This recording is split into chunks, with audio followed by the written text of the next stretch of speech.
এটা প্রাইস কত? সুন্দর আছে না? নতুন বছরে কিছু দিছো না? নতুন বছরে কিছু দিছো না?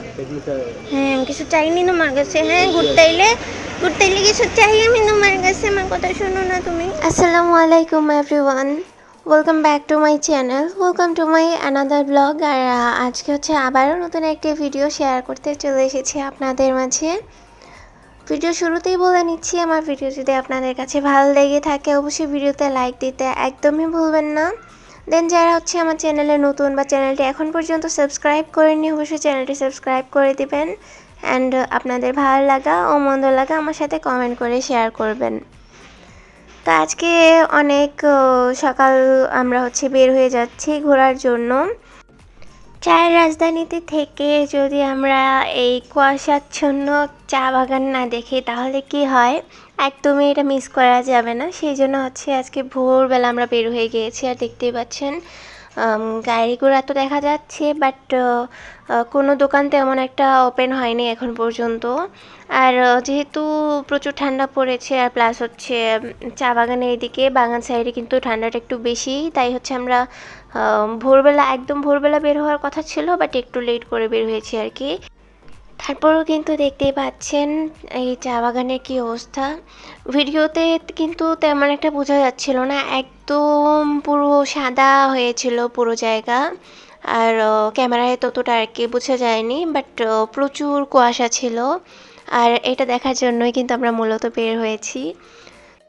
যতবারই চা বাগানের ভিতরের দিকে আসি ততবারই আমার মনে হয় যে এইদিকে যদি বাসা পাওয়া যেত আর এইদিকে যদি বাসা নিয়ে থাকা যেত তাহলে অনেক ভালো লাগতো। মানে এতটা শান্তি লাগে এইদিকে আসলে। চা গাছের, তারপর এখানে রাবার বাগানও আছে, তো বিভিন্ন গাছগাছালির স্মেল একদম মন জুড়িয়ে যায়। আমাদের লাউয়াছড়ায়ও কিন্তু সেম রোডেই যাওয়া হয়, আর লাউয়াছড়া যাওয়ার টাইমে আরও বেশি ভালো লাগে। ওইদিকে একদম অনেক প্রচুর পাহাড়ের মতো গাছগাছালি। আগে তো ভয়ও লাগতো, আর এখন যাওয়া হয় না, আগে গিয়েছিলাম, ইদানিং যাওয়া হচ্ছে না। বাট ইনশাল্লাহ আবারও যাব। তো এখানে কিন্তু বোঝাই যাচ্ছে কতটা কুয়াশা, হয়তো বা ভিডিও দেখে এখন আপনারা একটু বুঝতে পারবেন। আর অনেক ভালো লাগতেছে এই কুয়াশার মধ্যে। ওই যে বাগানিরা কত সুন্দর বাগানে কাজ করতে এসেছে, তারপর চা গাছের যত্ন নিচ্ছে বা পাতা তুলতেছে, সব কিছুই কিন্তু দেখে অনেক ভালো লাগতেছিল। অ্যান্ড আমরা অনেক বেশি এনজয় করতেছিলাম সব কিছু। তবে আমার হাজব্যান্ডকে বলতেছিলাম রিক্সায় থেকে এসব দেখে তো ভালো লাগতেছে না, রিক্সাটা ছেড়ে দাও। রিক্সা ছেড়ে আমরা যদি হাঁটাহাঁটি করি তাহলে না ভালো লাগবে, কারণ রিক্সা নিয়ে ঘোরার থেকে এই জায়গাগুলি হেঁটে ঘুরে কিন্তু শান্তি বেশি। তো ফাইনালি আমরা হচ্ছে রিক্সা ছেড়ে দিয়েছি, এখন হচ্ছে আমরা একটু বাগানে ঘোরাঘুরি করব আর হচ্ছে কিছু ফটোজ তুলবো। দেন আমার কিন্তু আনারস খেতে খুব বেশি ভালো লাগে, আর মূলত এখন আমরা এই রিক্সাটা ছেড়েছি হচ্ছে আনারস খাওয়ার জন্য। আনারস দেখে আমার এত ভালো লাগতেছিল, আমি হাজব্যান্ডকে বলছি যে না নামো রিক্সাটা ছেড়ে দিতে, কখন ধরে বলতেছি কথা শুনতেছই না। তা এখন রিক্সাটা ছেড়ে দাও, আনারস খাবো। দেন আর কি আমার হাজব্যান্ড আমার কথা আর ফেলতে পারেনি, আমরা কিন্তু এখন আনারস নিয়ে নিয়েছি খাওয়ার জন্য। তো আমার হাজব্যান্ড চুজ করে দিচ্ছিল। এইভাবে যে ভ্যানের মধ্যে করে আনারস সেল করে, ওনারা কিন্তু আবার এই যে হালিও সেল করে, তারপর এভাবে ছিলেও সেল করে পিস হিসেবে। তো পিস হিসেবে কিনতে গেলে কিন্তু প্রাইসটা একটু বেশি পড়ে। যেমন আমার হাজব্যান্ডের হাতে যে আনারস ছিল ওটা পিস কিন্তু 30 টাকা করেছিল। অ্যান্ড এর সাইডের একটু বড়, বেশি না হালকা একটু বড় 40 এরকম। বাট যদি হালি নেওয়া হয় তখন কিন্তু প্রাইস অনেক বেশি কম পড়ে। তুমি খাবে না?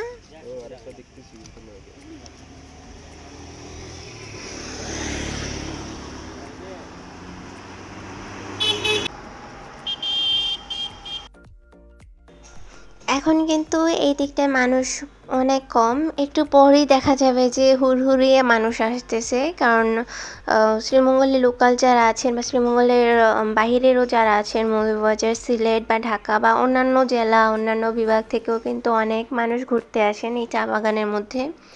আর এই ভোর থেকেই কিন্তু ঘোরাফেরা শুরু হয়ে যায়। তো আমাদের তেমন একটা ঘোরা হয় না, আজকে কিন্তু অনেক রিকোয়েস্ট করে হাজব্যান্ডকে নিয়ে বের হয়েছেন। তাকে অনেক দিন ধরে বলতেছিলাম যে এই কুয়াশার মধ্যে যেয়ে চা বাগানের মধ্যে ফটোস ক্লিক করব, ভিডিওস বানাবো, এই সেই।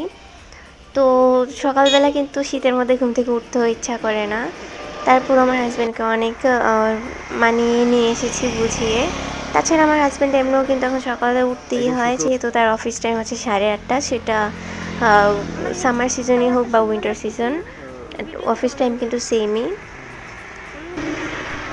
তো আমার লিপস্টিক কালার নিয়ে আমি আমার হাজব্যান্ডকে জিজ্ঞেস করতেছিলাম। এটা রিয়েলি একরকম দেখাচ্ছিল, বাট ভিডিওতে অন্যরকম দেখাচ্ছিল, তাই ওকে বলতেছিলাম যে খারাপ লাগতেছে কি না।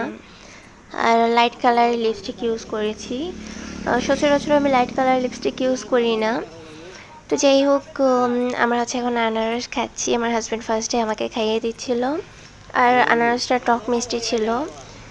তো আনারস যেমনই হোক আমার কিন্তু খেতে প্রচুর ভালো লাগে, কারণ ফেভারিট একটা ফ্রুট আমার আনারস। আর পছন্দের জিনিস বলে কথা, সব রকমভাবেই কিন্তু ভালো লাগে। এখন এই কুয়াশার মধ্যে চা বাগানের মধ্যে দাঁড়িয়ে, তাও হাজব্যান্ডের সাথে আনারস খেতে কী যে ভালো লাগতেছিল, সেটা ভিডিওতে বলে প্রকাশও করতে পারবো না বা কাউকে বলে বোঝাতেও পারবো না। ওর কিন্তু আনারস খাওয়া শেষ, পরেও আমাকে ভিডিও করতেছিল আর আমি খাচ্ছিলাম, কারণ আমার হাতে ফোন থাকায় আমি তখন ঠিকমতো খেতে পারতেছিলাম না। তো যাই হোক, আনারসটা খেয়ে তারপর হাত ধুয়ে হচ্ছে আমরা বাগানের ভিতরে চলে এসেছি। আর এই চা বাগানের ভিতরে কিন্তু দেখতে পাচ্ছেন জায়গাটা কতটা সুন্দর লাগতেছে। রেলে কিন্তু আরও বেশি ভালো লাগতেছিল। আর এখন কিন্তু তেমন একটা মানুষ নেই। একটু পর দেখা যাবে যে অনেক মানুষ এসেছে, ফটোস তুলতেছে এই জায়গাগুলোতেই। তো এই জায়গাগুলো অনেক সুন্দর আর অনেক ভালো লাগে।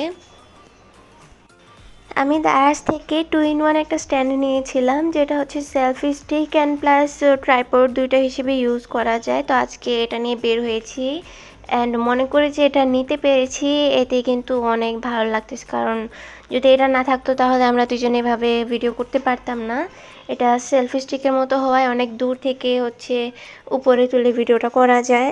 আর প্লাস এটা স্ট্যান্ড হিসেবে, ট্রাইপড হিসেবে ইউজ করা যায়, নিচে রেখে কোথাও হচ্ছে প্লেস করে।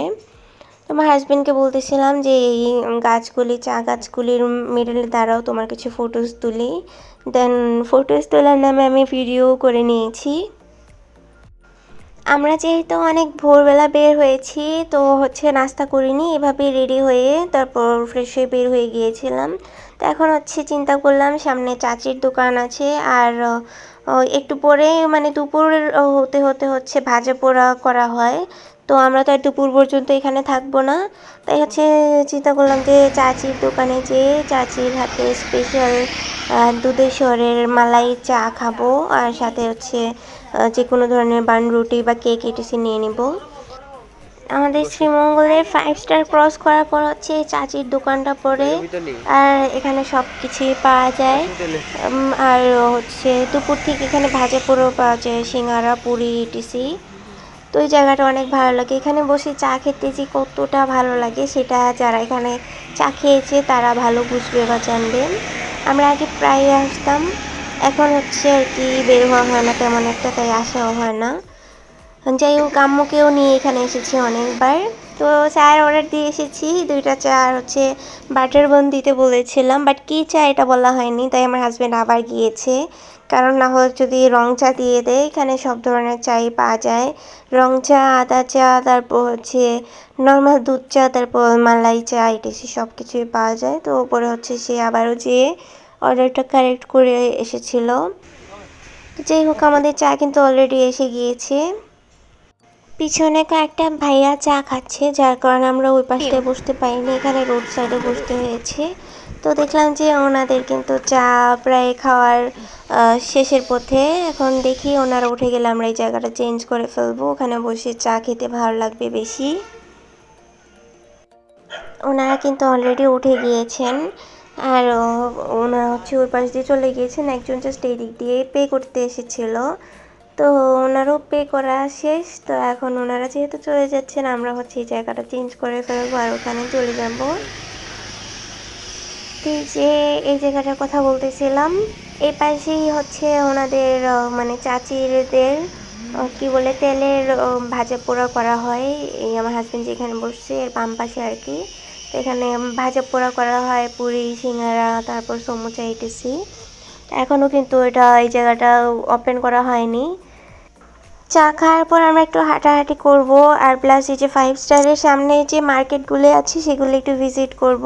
আমি আমার হাজব্যান্ডকে বলেছিলাম এই দোকানগুলি বা সবগুলিতে একটু যাব, তারপর কিছু কিনবো পছন্দ হলে। তো অলরেডি আমরা হেঁটে হেঁটে চলে এসেছি। আর এখন কিন্তু আর ওকে অটো নিতে দিইনি, তখন আনারস খাওয়ার পরও কিন্তু আবার অটো নিয়ে নিয়েছিল চাচির দোকানে যেতে। তো যেহেতু চাচির দোকান একটু দূরে সেই জন্য আমি তখন আর না করিনি, বাট এখন কিন্তু অটো নিতে একদমই দিইনি, হেঁটে হেঁটে এসেছি। দেন দেখতেছি দোকানগুলিতে কিছু ভালো লাগে নাকি। আমি তো দেখি যেমন এই যে ব্যাগটা, এটা প্রাইস কত? সুন্দর আছে না ব্যাগটা? আমার অনেক ভালো লাগছে, দামাদামি করে কিনলাম। তাহলে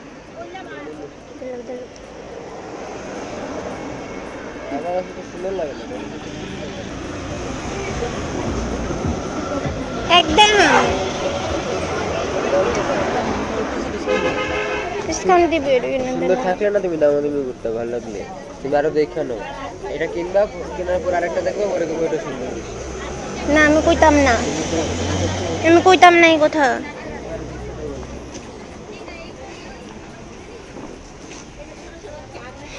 আমি এই কথা কইতাম না, আমি কইছি আমি এই কথা কইতাম না, তারপরে আমার কথা বিশ্বাস করো না। দিলাও ব্যক্তি ভালো লাগতেছে, একটা কিনা দিলাও তো করো না, জানি কিনা দিল। নতুন বছরে কিছু দিছ না আমারে? দিলাও দিলাও ওই যে এই পিছনেরটা কিনা দাও, নাইলে সাইড ব্যাগটা কিনা দাও। যাই হোক, আমি আমার হাজব্যান্ডকে কনভিন্স করে ফেলেছি একটা ব্যাগ নেওয়ার জন্য।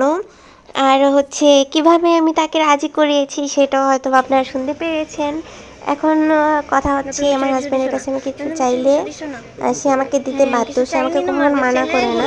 সে তার ওপিনিয়ন বলে যে এই জিনিসটা তার কাছে কেমন লেগেছে, ভালো লেগেছে কি না খারাপ লেগেছে এরকম, বাট কিছুতে মানা করে না। আর হচ্ছে সে আমাকে বলেও যে তুমি এমনভাবে কিছু চাও যে সেই জিনিসটা যদি ভালো না হয় তারপর ইচ্ছা করে দিয়ে দেই, কারণ তোমার চা ফেলতে পারি না, এত সুন্দর করে তুমি হচ্ছে কিছু চাও। যাই হোক, একটা ব্যাগ নিয়েছি, তারপর হচ্ছে এখান থেকে একটা খুন্তি নিয়েছি। আমার কাঠের খুন্তিটা হচ্ছে অনেক ইউজ করার কারণে, যেহেতু কাঠের খুন্তিটাই বেশি ইউজ করি, তাই কালারও নষ্ট হয়ে গিয়েছে, প্লাস হচ্ছে কেমন যেন একটু ক্ষয় হয়ে যাচ্ছে। সেই জন্য আমার হাজব্যান্ডকে বললাম এখান থেকে একটা খুন্তি নিয়ে নিই।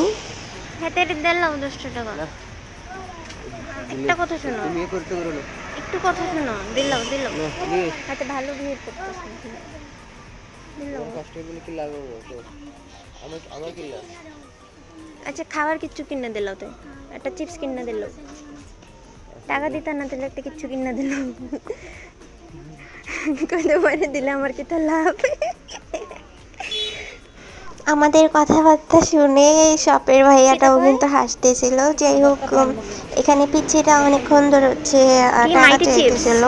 তো আমার হাজব্যান্ড হচ্ছে এই পিচ্ছিদেরকে টাকা দিতে চায় না, কারণ ওদেরকে টাকা দিলে দেখা যায় যে উল্টাপাল্টা খরচ করে। একদিন হচ্ছে টাকা দিয়েছিল, পরে একটা পিচ্ছিকে দেখেছিল যে সিগারেট কিনে তারপর খেয়েছে, তো সেই জন্য সে আর টাকা দিতে চায় না। তো আমি তাকে অনেক রিকোয়েস্ট করে বললাম যে সে একটা চিপস খেতে চেয়েছে, চিপস কিনে দাও, টাকা দেওয়ার দরকার নাই। যাই হোক, আজকের দিনটা অনেক ভালো শুরু হয়েছে আর অনেক ভালো লেগেছে। দেন অনেক ঘোরাঘুরি হয়েছে। এখন কিন্তু রোদ উঠে গিয়েছে অলরেডি, আর আমরা রওনা দিয়ে দিয়েছি। এখন চলে যাব আম্মুর বাসায়, সেখানে ইরাদ আছে। তো ইরাদকে নিয়ে তারপর হচ্ছে আমরা বাসায় চলে যাব। আর কি, আজকের ভিডিওটা কেমন লেগেছে অবশ্যই কমেন্ট করে জানাতে ভুলবেন না। অ্যান্ড অবশ্যই আমার ভিডিও যদি আপনাদের কাছে ভালো লেগে থাকে ভিডিওতে লাইক দিতে কিন্তু একদমই ভুলবেন না। প্লাস যারা এখন পর্যন্ত আমার চ্যানেলটি সাবস্ক্রাইব করেনি বা চ্যানেলে নতুন, অবশ্যই চ্যানেলটি সাবস্ক্রাইব করে দিয়ে আপনাদের ভালো লাগা মন্দ লাগা আমার সাথে কমেন্ট করে শেয়ার করবেন। আমরা যে বাগানে ঘুরতে এসেছি এখানে অনেকগুলি ব্যানার দেখলাম হারমোনি ফেস্টিভ্যালের। তো এই টাইপ ফেস্টিভ্যালের নাম আগে শুনিনি, প্লাস যাওয়া হয়নি।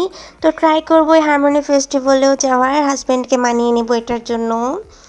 আর গেলে অবশ্যই আপনাদের সাথে ভিডিও করে শেয়ারও করব।